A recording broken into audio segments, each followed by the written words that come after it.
મારું નામ સતીશ પટેલ છે. હું આર્મી ટ્રેનર અને જીપીએસસી યુપીએસસી ના અસંખ્ય વિદ્યાર્થીઓને મેં તૈયાર કર્યા છે અને આજથી એ માટે ઉપયોગી થાય તેવું વૈદિક ગણિતનું આપણે કાર્ય શરૂ કરીશું. જેમાં વૈદિક ગણિતમાં પહેલો દિવસ છે આપણો, એટલે થોડું જ કરીશું. જેમાં સૌથી પહેલા આપણે લઈશું ટર્મિનોલોજી. કોઈ પણ વિષય હોય તો સૌથી પહેલો મુદ્દો છે પારિભાષિક શબ્દો, એટલે કે ટર્મિનોલોજી. એ જો તમને પરફેક્ટ ન આવે તો દેખીતી વાત છે કંઈક તો ગડબડ થાય. એક ઉદાહરણ આપીશ હું રમૂજી, એટલે તમને ખબર પડશે. એકવાર અર્થશાસ્ત્રના પ્રોફેસર પીરિયડ લેતા હતા અને ગરીબીની વ્યાખ્યા આપી હતી. ગરીબી એટલે શું અને ગરીબીની વ્યાખ્યા આપીને સમજાવતા હતા. ત્યારે એક વિદ્યાર્થીનું ધ્યાન નહોતું. હવે બીજા દિવસે સાહેબે સ્ટાર્ટ કર્યું ભારતમાં ગરીબી.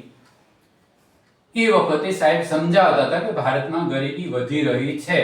હવે પેલાને ગરીબીની વ્યાખ્યા જ ખબર નથી, એટલે કે પારિભાષિક શબ્દ જ ખબર નહોતો, તો એણે પોતાની રીતે સેટ કરી દીધું અને ગરીબી વધી રહી છે એમ વાક્યને એણે એમ વિચાર્યું, ગરીબાઈ એટલે એમ વિચારીને તરત વિચાર્યું, ઓહો ગરીબાઈ એટલે કામવાળી બાઈ, એમ સાહેબ કહેતા લાગે છે.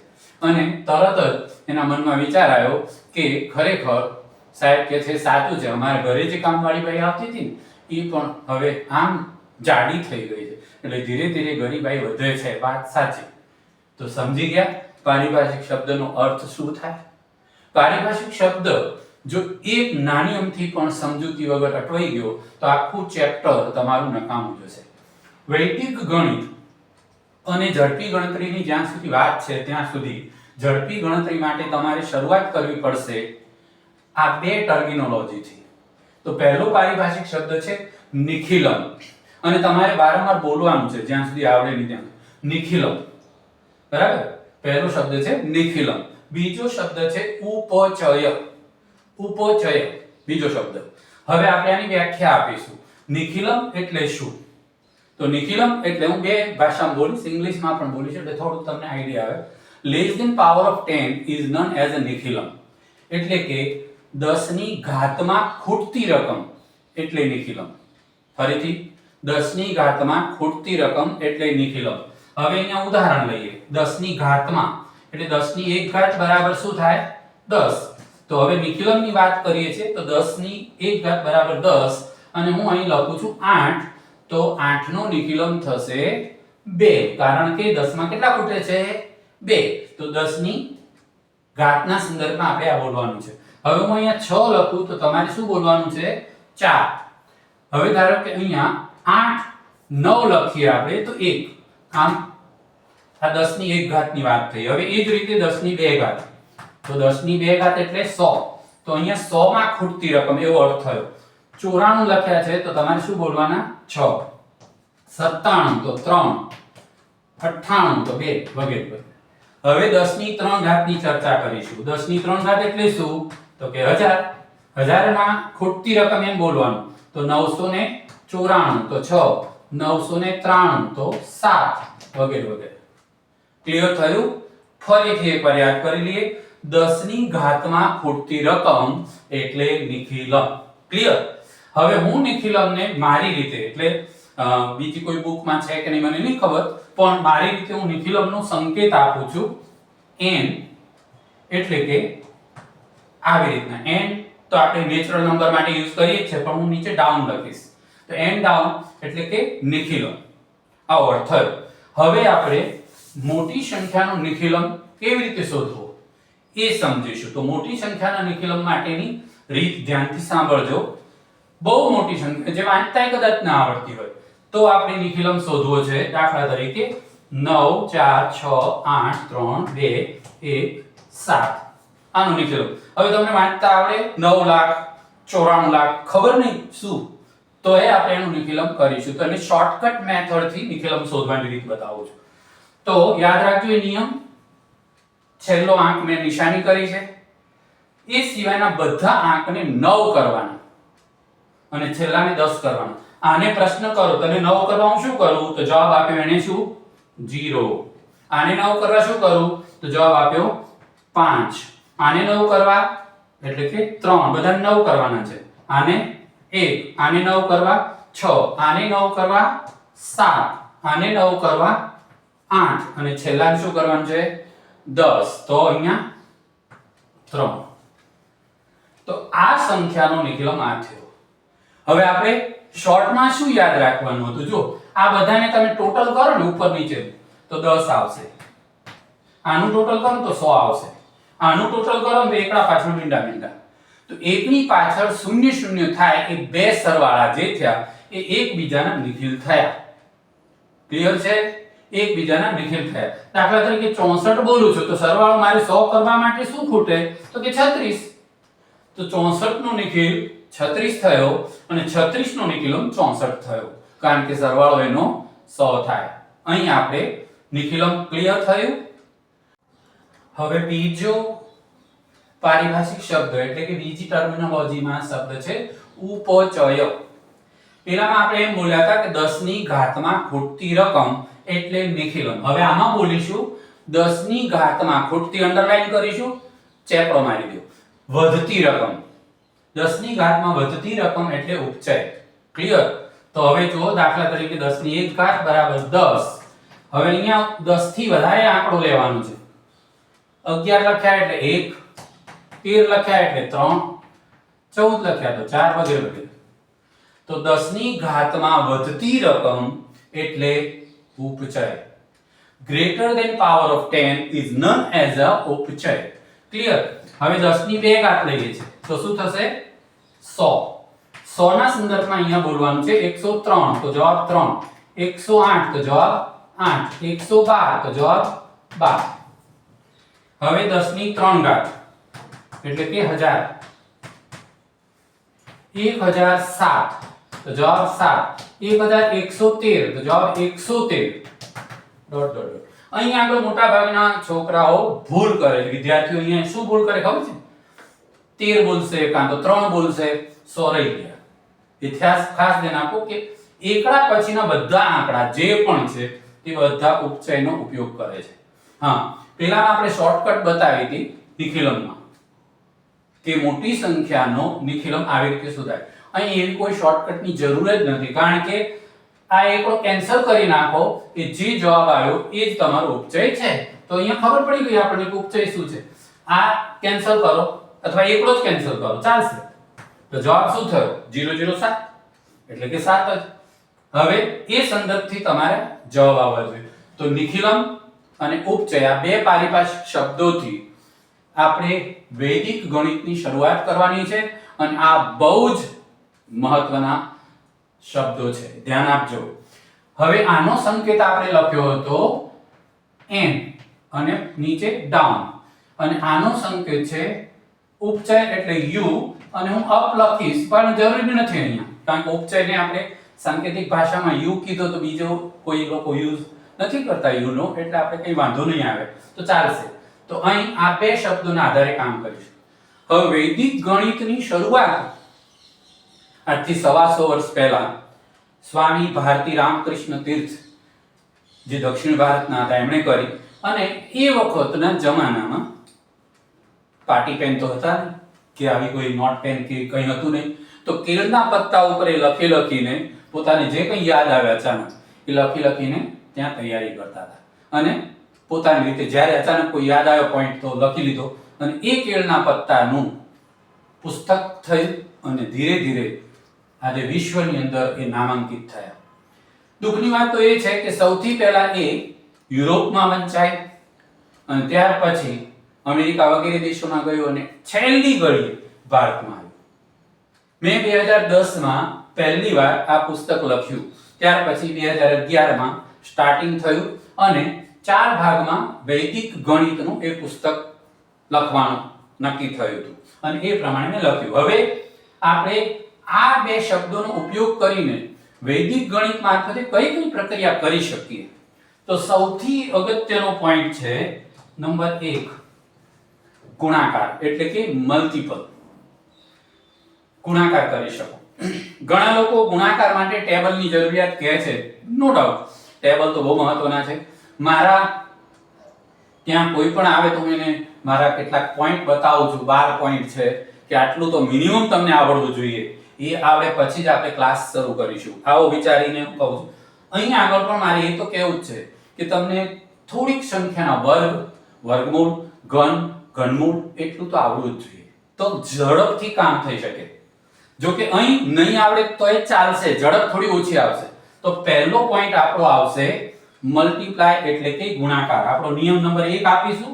નોટ બનાવો તમે અને નોટમાં પણ લખો, ઇન્ડેક્સમાં પહેલા લખો. અને બીજી ખાસ સૂચના મારી કે ઇન્ડેક્સમાં જ્યારે લખો છો ત્યારે નંબર 1 આપો, નિયમ નંબર 1. તો નિયમ 1 માં તમે લખો ટર્મિનોલોજી પહેલો પોઈન્ટમાં. બીજા પોઈન્ટમાં આપણે આ નિયમ લખીશું. એટલે અહીંયા હું બગડો જ કરું હવે, બરાબર. આ પહેલી ટર્મિનોલોજી, બીજો આવશે આપણી નિયમ. તો મલ્ટીપ્લાય ગુણાકારનો નિયમ છે એટલે કે m/n હું લખીશ. આનો અર્થ એ થયો કે મલ્ટીપ્લાય બાય નિખિલમ એટલે કે નિખિલમની રીતે ગુણાકાર. આ અર્થ થયો. હવે આ ગુણાકાર કરવા માટે કેટલીક શરતો તમારા મગજમાં રાખવાની. બે જ સ્ટેપમાં દાખલો ગણવાનો છે. કેટલા સ્ટેપ? માત્ર 2 સ્ટેપ. તો નિખિલમની રીતે ગુણાકાર આપણું પહેલું પગથિયું થયું. હવે જો તમે મોટી સંખ્યા, ખાસ કરીને બેંકની પરીક્ષાઓ છે, યુપીએસસી ની પરીક્ષાઓ, એમાં એવા આંકડાના ગુણાકાર આવે કે લોકો રીતસર ગાળો દેતા હોય કે એના બાપને આવડતું નથી અને આપણને પૂછીને બેહી ગયો. હવે જોજો આ સંખ્યાનો ગુણાકાર કરો. આમાં તો 1 સેકન્ડે નથી થતી. વૈદિક ગણિતની પદ્ધતિથી 1 સેકન્ડે નહીં થાય. તો આપણને આવડતું નથી એટલે જેણે પેપર કાઢ્યું એને ગાળો દઈએ છે. આવું ન થવું જોઈએ, ધ્યાન આપજો. બરાબર. તો હવે આપણે m/n ની શરૂઆત કરીશું. m/n એટલે કે નિખિલમની રીતે ગુણાકાર. આપણે હવે નિખિલમની રીતે ગુણાકાર કરીશું. તો બે સ્ટેપ ધ્યાનથી સાંભળજો.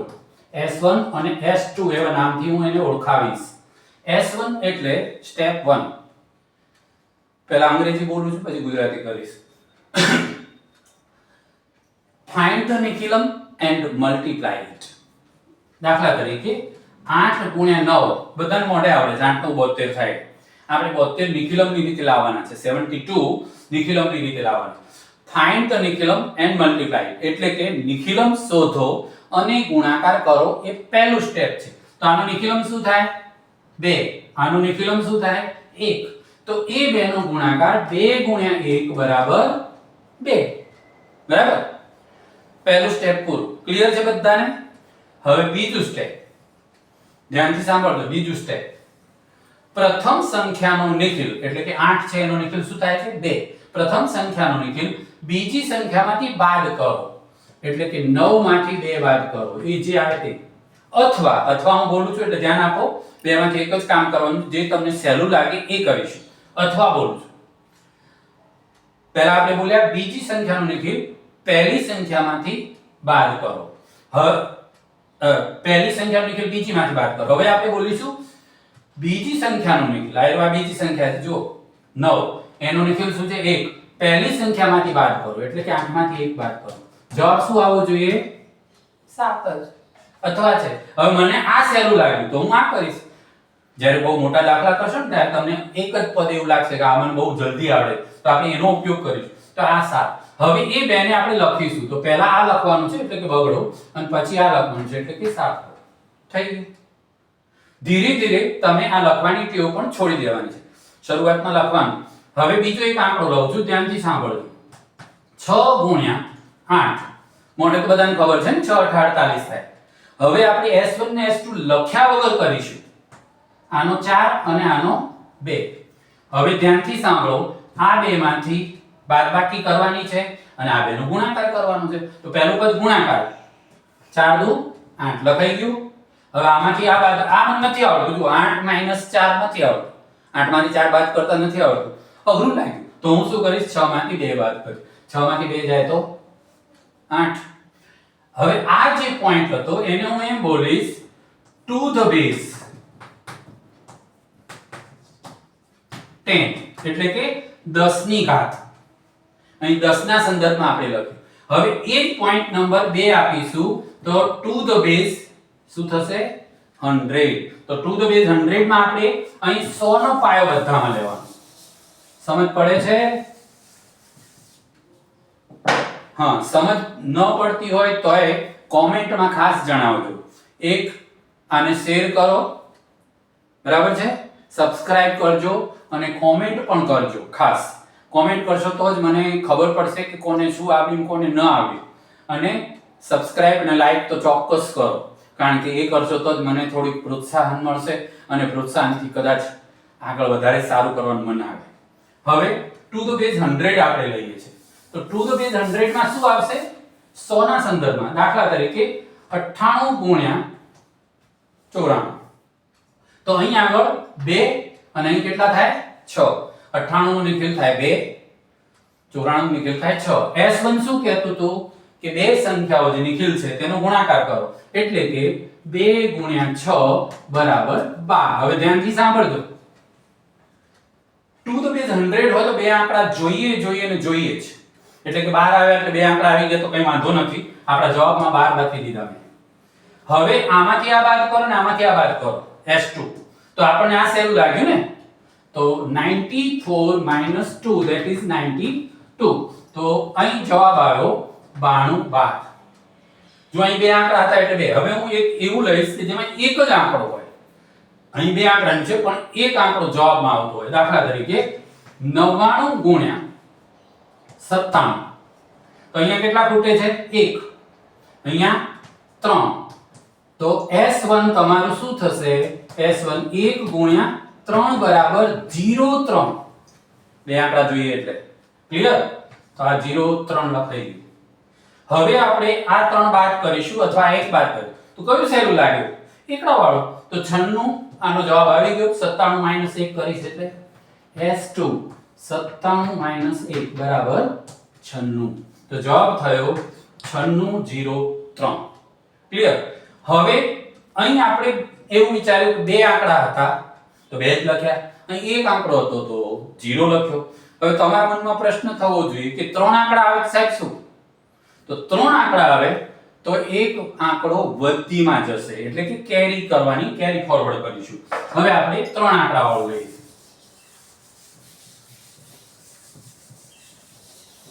જોજો,